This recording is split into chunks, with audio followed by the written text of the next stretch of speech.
So many of you asked for this recipe, so here it is. So basically, stir fry your veggies. So you don't want to overcook it because we're gonna cook it again later.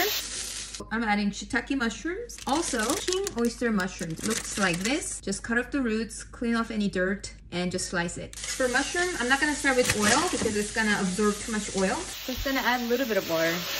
If you're making small amounts, you can just stir fry like mushrooms and vegetables together. But I wouldn't cook veggies and seafood together though, because you never want to overcook seafood.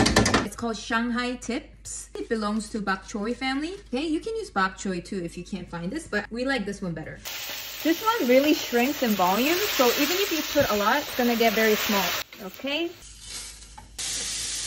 As long as you don't overcook seafood and it has the right saltiness, seafood cannot taste bad. I got some fresh squid. I really like fresh squid over frozen calamari. If you can't get fresh, I highly recommend thawing it fully before cooking. Squid will cook really quickly. Add some ginger and some garlic. Oyster sauce, a little bit of soy sauce. And I like adding a touch of rice wine.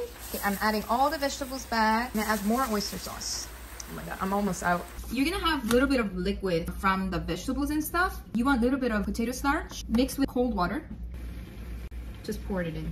It's gonna make the sauce a little bit thicker and make it stick to the seafood and the vegetables. I overcooked a little bit because I was having camera issues. I'm gonna add a little bit of salt, green onions to finish, pepper.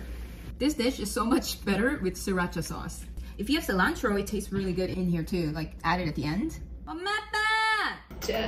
우와. 이렇다. 그렇게 많이?